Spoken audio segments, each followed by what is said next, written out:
Будда, Христос, Аллах бууж ирээд та нартай уулзтлан холоо. Будаг үнэн хоёрыг ялгуулъя гэвэл бусд нь нэмэргүй. Наад хэдэн навсгарыгаан хайрл миний муусан найз нарыг хайрлаа.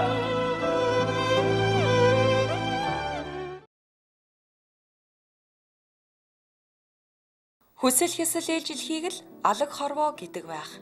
Хатуу зөөлөнд бүдэрч алдаж онож өнөөдөрт биш маргаашд дүгнүүлдэг нь амьдралын жам ёс. Олон маргаашийн айландаж хажууд нь сэтгэлд нь зүрхэнд нь байдаг тийм хүнийг бид найз гэдэг. Найзтай байх сайхан хамгийн сайхан. Миний муусаа найзууд нэвтрүүлэг энэ удаа залуу насны ааг омог авьяас чадлаараа архаж цагтаа цалгиж явсан алдартай нэртэй жинхэнэ од байсан харин одоо бол мартагдсан орхигдсон нэгэн хүний найзуудын ертөнцөөр аялсан юм а. Энэ бол уянгийн дууны хаан Монгол улсын соёлын тэргүүний ажилтан Намдагийн төмөр хуйг өнөөдөрч өөрөө өвтгөх юм бүхнийг дуулсаар л.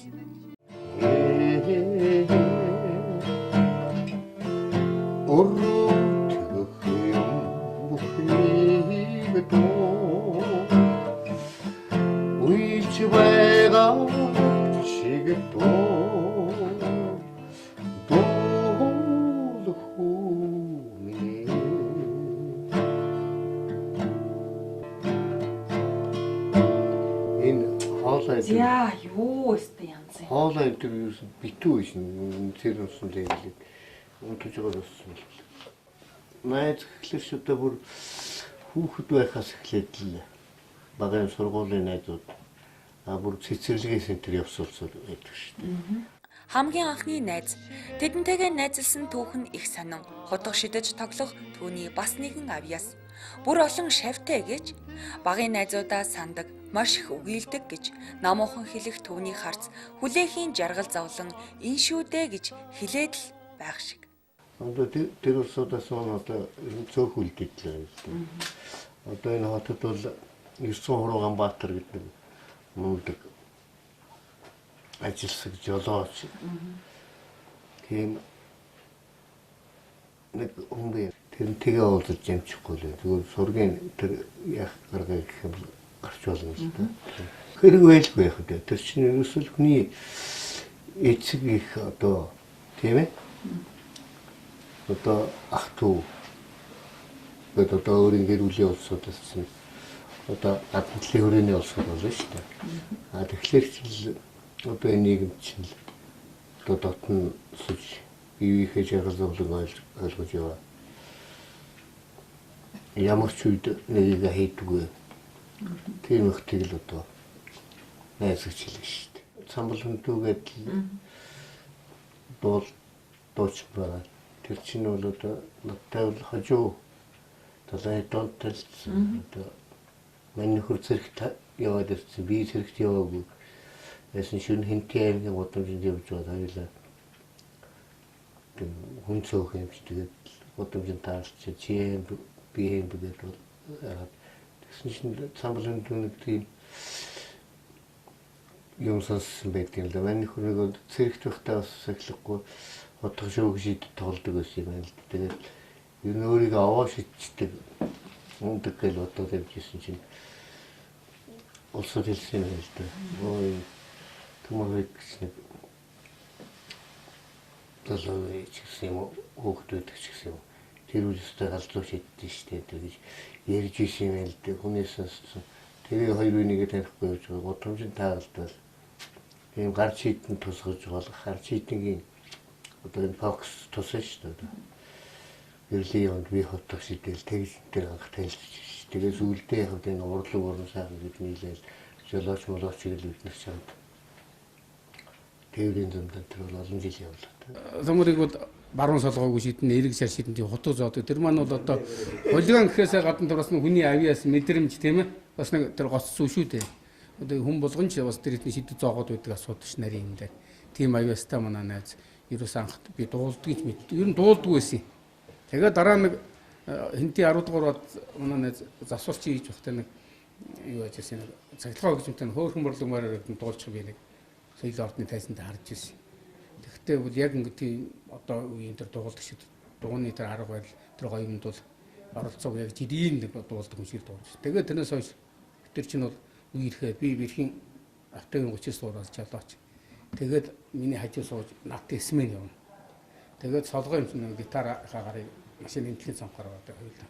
Хөлбөмбөрийн баргуудаар замдаа хийсэн баргуудын хөлбөмбөрийн хөөрөө баргууд гэдэг. Одоо баргуудын хөөрөг дуулсан шүү дээ. Тэгээд одоо авдарнаас ганц юм гаргуулсан. Тэрийг нууц чинь ингээд залуу насыг тэгж өнгөрөөж гисэн. Миний багын найз. Би гайхалтай байсан. Одоо л хөлгөр муудсан юм чинь одоо. Хуучин бол сайн байсан л да. Тэгээд би ерөөсө хутга шид тоглож ирсэн. Теннис тоглодог байсан. Теннис тэв гэдгийг бол одоо өдөөний хүүхдүүд бол бүгдээ л тоглодог байсан шүү дээ. За цан тишүүрээр бол аваа болгодог байсан. Одоо бол яахан зураг мураг зурдаг байсан. Сураач бол энэ төр гэж бодож ялээ шүү дээ.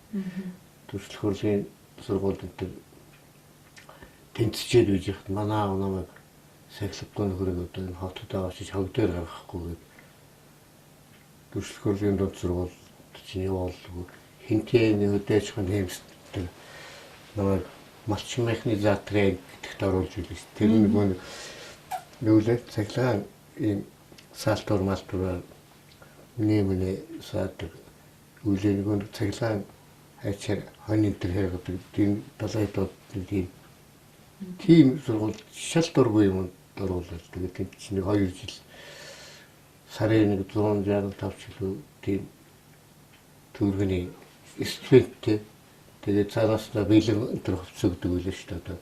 Болтоо тэр л гасчамас чинь бүх хувцс гутал тэр үеийн одооний перчаткын бэлий сахин бэлийн нэлээд нөгөө нэг 10 өөр гудамж гэж байна шүү дээ. Олон гэр хороолны гудамж аймгийн соёлын ордны ардлын нүүрний игнэд манайх байдаг. Ардлын игнэд инктэвних байдаг. Инктэвч надаас эдүүлдэг. Тэр инктэвч бас нэг айлын эрх хөөхд чимтээр аавнууд ира гэдэг бурхан болцсон даа. Тэгээд их ойрхон тоглодог. Тэгээд инктэвч бас их тийм хутгаан тэр их сонирхдаг. Тэгээд та энэ хутгаанаар өгч хөөшөл та хотгош итгийг зааж өгөх гэдэг. Одоо би багш нь байлаа шүү дээ. Тэгээд сая би Канадаас манай найз нэг бүтэн цаг ирсэн. Одоо Канадын Торонтод тэгээд ярихтаа тэгж хэлээ. Инктэв энд байгаа шүү дээ. Тэгээд цаатахтайгаа уулзаж юм ярьдаг гэсэн чинь хаяа ярьдгийг. Миний тухай юм ярих юм гэсэн чинь миний хотгоны багш тэгээд инээж хэлээ гэж хэлсэн.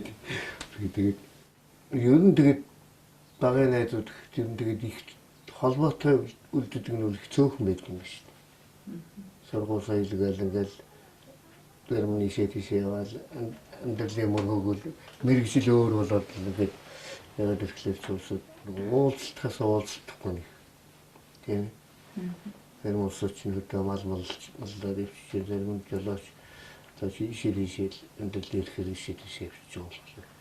Тэр болгон уулзаад байх улсууд нь цөөхөн болцсон байдаг. Амьдралд тохиолдох олон замаас сонгосон хамгийн гэгэн хамгийн цагаан зам нь урлагийн алтан тайз. Эз азар гитараа барьсаар л өөрийн өнгө төрхтэй цар хүрээтэй цадиг түүхтэйгээр гунигийн дуугадуулж сэтгэлийн найзуудтайгаан нөхөрлсөн.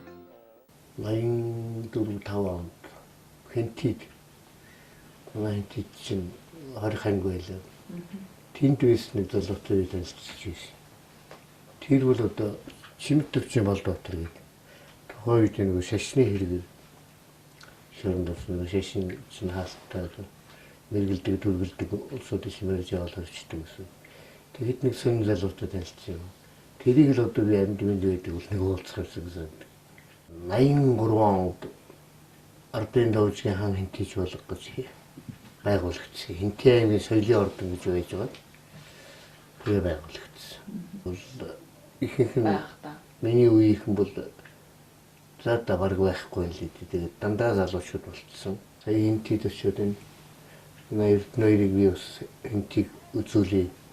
Аймгийн төвийг танилцуулъя нөгөө театр ороод энд манай аймгийн найрал дууны ангийн энд байсан, хөгжим ангийн энд байсан гэл дотор нь ороод нөгөө жижигчдийн зураг мургийг гэдэг харуулдаг тэнгэр интернет. Тэгээд тайцдаг үргэлж ороод гарсан л да. Эмнэлэг гэгэрлийн ордон дээр үлээ юу лээ. Тэнд нэг хошин шогийн халзан тавхан шиг л нэг л зүйлүүд тийм уралдаан болоод тэгэл тэнд очсон чинь янз янзын усуучлаа. Аясны зүйлээд л тэгэл хараад байсан чинь тентис би напиг олж явсан шүү дээ. Энэ жирөөсөө нэг тийм элдүүнгийн нэг тийм хийж байгаа зүйлбэрүүд нэг хайхтар тийм элдүүнгийн хүний зохиол мохол биш өөрөө нэг тийм эвлүүлээд зохиомжлоод хийсэн өөрөө сэтгэл хийсэн юмуд нэг их таалагдаад танилцаад алууч манай амтлагтараад амт яв. Тэгээд л одоо бид чинь доолт Монголдор яваад л зинтөл явдаг. Тэгж бол сүлдээ нөгөө Улаанбаатар сонины хатаа бидээс болоод тэгэл ерөөсөө навчнуудаас алхаа яриад л тэгээд л одоо юм баад гөрөвч нь одоо амтлаг болоо бид гөрөв болоод их явсан да алж өгдөг байсан шин. Тэгээд энэ хоёр чинь очиж тийм нөгөө шатгалтан дээр нь очиж суугаад тэгээ надтай танилцаад тэгээд одоо энэ төмрөгийг ахлагчтай одоо морин хуур хамтлаг гэж байгуулагдаад тэгээд тэнд ажиллаж байгаад тэгээд одоо энэ манай найз Монголын хөгжмийн зохиолчдын холбооны ерөнхийлөгч Бадарчин Бямбаяр маань одоо надаас өмнөх найзууд тэгээд бид гурвч нийгээд бид гурвч нь морин хуур өргөө гэж хамтлаг байгуулагдаад хөдөө орон нутгаар гуруулаа явж тоглож байсан. Тэр үл одоо 1989 онд би чинь нэг отод манай одоо Бямбаяр багш төрийн шигэлт хөгжмийн зохиолч зэдишин шинзэрэг гэж байлаа шүү дээ. Шинзэрэг намайг дуудаад морин хуур наадамд дуудуулвал хинтигээс дуудаад би хинтиг байлаа шүү дээ. Тэгээ ирээд тэгээ багшийн сургууль дээр хэдүүлээ уулзалтахгүй. Тэгээл уулзалтад л дуу муугаа үзэл тэгээ байж хатар багшийн сургуулийн зааланд орлог зааланд нэг батал байлж хэлсэн шүү дээ. Тэгээ танихгүй тийм зөвхөн бор залуу гэдэг юм уу тийм тэгээд ариал дээр соцсон таавал юу холбож нөхөрлүүлсэн гэхээр төмрөгийн тэр дуундаа орж байгаа байдал. Дууны сонголт тэр өөрөө ярихдаа бол их хөгийн одоо ярьдэн шүү дээ. Иш өсөг хоёр ч мэддэг. Их муу ярьдаг ба шүү дээ. Тэгээд тэр дууны үгийг хүн яаж сэтгэлээсээ энерги ярьж шүү дээ. Тэр сэтгэлийн нөлөөс. Яа тэр дотроос яаж дуулж байгаа. Энэ бол гайхамшиг гэсэн нээлт хэлсэн л да. Дуулалтын. Тэгээд ямар би тэр юм хоёлаа баян чиш хоёлоор татгатаа тулцсан ядууш биш. Би тэр юу холбогдох гэхээр тэр урлагт хандж байгаа. Дуун хандж байгаа тэр сэтгэлгээ нь бол салгадаг. Тэр чигээр ард шингэчих юм. Тэгээд Бямбаяр бид нар их чирж усуугийн дарга аваад тэгээд зүүчээ явж байгаа. Тэгээд очиход чи тэнцээ байж байгаа тийм. Тэгэхэд хамгийн гол нь яасан бэ гэхээр Бямбаяр ч нөгөө кайсер дээр хамгийн гол нь нөгөө уурах чөрнөд болчихно. За тэгээд ихэр чинь ястай. Янз шиг тийм. Тэр нэг зүгээр нэг концертын зааланд суугаад юм үзэж байгаа биш. Зүгээр нэг уулын бэлдээгээр дахиж байгаа юм шиг болж байгаа юм. Өөрөө дуулдаг байсан уу? Тийм өөрөө кайсер дээр өөрөө. Төмөр хоёр яах вэ гэхээр юугаа. Нөгөө сайхан шинхэн байна. Дууга дуулсан. Тэр чинь одоо тэгээд бид гур ингээд яваа тоглох чинь ерөөсөө үзэгчд бол ерөөсөө битүү үдэж авдаг. Янз манай Бямбаяр чинь кайсер 670 тавиал тэгэл манай төмөр үеийг чинь дуудаад би яг хооронд нь холбож өгөөд ингээд наан цаана ганц нэг хошин шог юм ярил тийм ээ. Тэгээд одоо янз шүү дээ. Тэр үе одоо бичлэг одоо юу ч байхгүй. Од гэдэг яриа чи харин ёстой 89 онд байсан да. Төмөр хоёр чинь пөөчхөн ёстой гөөгшин залуу охид бүсгүүчүүдгүй ёстой бүчин гэж ч болдог байлаа шүү дээ. 30-д байж хат нь 18-тай 17-тай охтууд захаа бичдэг, уулздаг байсан. Одоо би мэдэн шүү дээ. Захаас нь одоо би нэрлсэн ч л одоо мэдчихэв. Тийм. Одоогоор айгаал. Жинхэнээр хот байлаа. Хөдөөж авсан хотод ч байсан од байлаа. Монголын үндэсний олон нийтийн радио 90-ад онд төмөр хуягт хаягдсан загталд дарагддаг байсан үе. Загтал гэдэг өнөөдөр ч цагаан дээр хараар дурайж байдгаараа шийдтээ. Ёстой л 8 настайгаас 80 настай хүн бүр түүнд загтал бичиж хариу хүлээн суудаг байсан бизээ. Тэгэлгүй яг ерөөсөө Монголын радио одоо үндэсний Монгол телевиз хоёр л байлаа шүү дээ.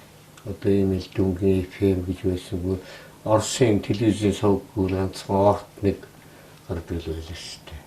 Тэгээд зөвхөн Монголын радиогийн хүсэлтийн хариу. Одоо тэр үед хүсэлтийн хариунд бол одоо маш их захаа ирдэг үү.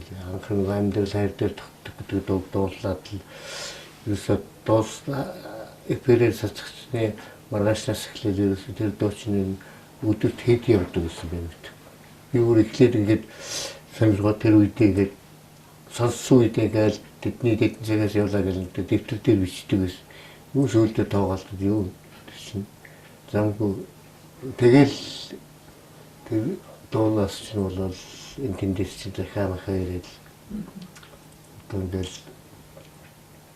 Монголын бүх аймагаас ирж ирсэн дөө манай хинтигээс л ганцхан сумаас ирсэн байдаг. Нөгөө манай нутаг болохоор улс захаа бичдэг байсан баг та. Тэрээс чинь Лаос, Баяулгийн офсхауд тэгэл казак дөрөв байд одоо марутлаас ч л усод. Тэгэл энэ социалист системийн эдорон байлаа шүү дээ. Оюутнууд Чех, Польш, одоо Румын Оросгород. Тэгээд 89 онд хүртэл нэг Боредас юу өөр Монголоос хүртэл захаа ирээд 89 оны 11 сард. Тэгээд тэрнээсээ болж хүртэл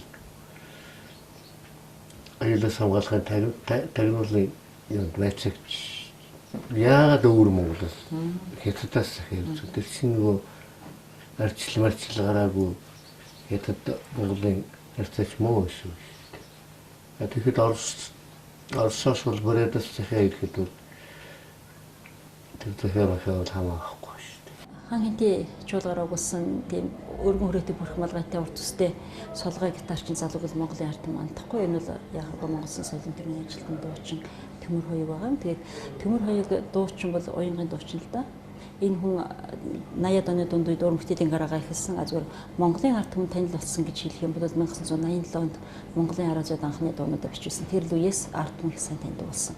1987 онд Монголын радиогийн хөгжмийн редакцаас тухайн үед Октябрийн баяр хөргөн тэмдэглэдэг байсан. Тэгэхээр Октябрийн баярын 70 жилийн явагтад Монгол орондоо яг бүх аймагуудын театр чуулгуудаас Монголын сайхан орон гэдэг тийм фестивалыг явуулж шалгаруулж ирсэн. Энэ фестивал Увс аймгийн хөгжимт драмын театр төрүүлж ирсэн. Тэгээд 1987 он энэ 70 жилийн хүрээд Хинти аймгийн хан хинти чуулганы уран бүтээлчдийн бичлэг дотор Төмөр хоёрын анхны дуунууд орж ирсэн. Энэ бол 8 сард бичсэн бичлэг байсан. Амьдрал хайр дээр тогтдог халахын сайхан хүүхнүүд гэдэг дуунуудаа бичүүлээд тэгээд энэ дуу арга зугаар яваад олонний сонсогчдын хүсэлтийг бол их авдаг болсон. Тэр амьдрал хайр дээр тогтдог гэдэг дууг 1985 он Тэвшдийн 60 жилийн урлагийн хүсэл гэж болдгийг. Тэгээд тэр одоо дуучин Сэрэн жимд маань 1-р бац бас илээс ирсэн хотод. Тэгээд Сэрэн жимд дотор найрал дунд хоёулаа голдон зогсдог, хоёулаа намхан нуруутай. Тэгээд хоёулаа өмүүлэл хөдөө толон малаа дүрнгээд найрал дунд голжоод хоёулаа хөдөө толон чоноо дүрнгээд дуулаад нөгөө найрал дунд хосууд инээлгээд өмүүлэл явдаг гэсэн. Тэгээд амьдрал хайртай тогтдог анх том хинээс Сэрэн жимдээс би сурч очиод төмөрөх зааж өгсөн. Насны намар зүүдэн бороо тэгээд хорвоод ганцхан ээждээ өөр өвтгшин бүхний дуул гэл ингээл нэрийн сонсож бүгд уянгийн дуу байдаг. Өөрөө ч их уянгийн хүн тий намаа хүндэлгийн хүн тэгээд намдгийн Төмөр хой гэдэг энэ дуучны дуусан энэ дуунууд бол тэгээд арга зугаар яваад дараагаар нь сонсогчдоос захидал авдаг. 80-90-ад оны үед ч манайх маш их олон захидал авдаг байсан. Радиоч олон байсангүй ганцхан байж тэгээд одоотой адилхан тийм интернет гэж юм байсангүй тэгээд захидлаар бид хүсэлтэд авдаг. Жилдээ 24-5 мянган захидлаар радиод ирдэг байсны 12-13 мянган зөвхөн хөгжмийн редакцид ирдэг байсан. Тэгээд тэр дотор бол Төмөр хоёрын дуу нэлээд дээгүүр байранд ордог байсан да. Тэгээд 90 оноос эхлээд радиогийн цагаалга их шиг гэдэг нэвтрүүлэг явж эхлээд тухайн онд сонсогчдоос хамгийн олон захидал авсан дуугаараа бид шилдэг 10 дуугаар шалгаруулдаг хад Төмөр хойгийн дуунууд байнга л шилдэг 10 шалгардаг байсан. Ожмордоходоо уралаавны инээж явдгийн учрыг хэллийдээ дуулж суухадаа буянтай жими уйлж байдгийг ухааныг оллидоо ухаарч амьдрах хорвоге урчамда хэлээд байгаа юм шүү дээ. Байлгүй яг үгүй тэр сайхан дуучтай уулзах юмсан өөрийнх нь нэвтрүүлэлд оруулж гэж гэсэн өсвөлдүүлэх хэрэгтэй байсан. Тэгээд ч бид цагаан дуугч нэвтрүүлгийнхээ одоо хүрээнд шилдэг дуунуудынхаа уран бүтээлчдийг үзэгчдийг сонсогчтойгоо бүр албан ёсоор уулзалдаг байсан. Албан байгууллага одоо үйлдвэр аж ахуйн газруудаар явж энэ дуучтай авч очиж уулзалт хийдэг байсан. Одоо бол бид нэр таны үеийн амралтанд ая дууны мэд гэж явж байна. Гэхдээ дээр бид бас бид нар ая дууны мэд гэж нэвтрүүл явдаг байсан. Тэгэхэд нэг хэсэгтээ бүр тодруулах нь 80-ад оны төгсгөл 90-ад оны унд үеийн хүртэл ая дууны мэндчилгээгээд нэвтрүүлэг явахад тэнд чин тэргэн газ дахиад бичин нэмлэгээс бичин айл гэрт байгаа хүүхдүүд бичин дээрээс нь Улаанбаатар дугаа оюутнууд аав ээж ах төрөлтөрөсөд дамар хань руугаа бичин эднэрийн дунд Төмөр хойгийн дуугүйгээр тийм захиалга тийм концерт байхгүй гэж байдгүйс. Энэ утгаар нь ярих юм бол Төмөр хойг бас зөвхөн дуулаа зогсохгүй бас хүнээс хүнд хүмүүнээс хүмүүнд хайрыг бас илгээж үсэн ийм сайхан уран бүтээлч юм. Ингээд ер нь Төмөр хойгийг уран бүтээлээр нь таньдаг болсон тэр үеэс эхлээд харахад бол ерөөсөө бүгд л уянгын дуу. Одоо хорвоод ганцхан ээжтэй гэл манай чин зүрх энэ сайхан дуу Төмөр хойг гэхээр сайхан дуулсан. Тэгээд зүүдэн бороо ухаарч амьдрах хорвоо гэл ер нь тэгэл хинтээ аймгаар өгсөн энэ дуучин бол нутгийнхаа тэр сайхан чуулгынхаа нэр хүндийг сайхан авч явсан. Тэгээд одоо ч гэсэн бас яхан ядар байгаа би энэ бол гэхдээ хоол нь бол хэвээрээ нөгөө гитараа бариад сулгаа бариад дуулахад бол ард түмэн одоо энэ дуучныг сансан их л хүлээсэн сайхан хүлээж авдаг ийм л нэг сайхан дуучин Монголын нийтийн дууны урлаг доторож Монголын хөгжим зохиолчдын уянгын сайхан дуунуудыг ард түмний хүртэл болгоод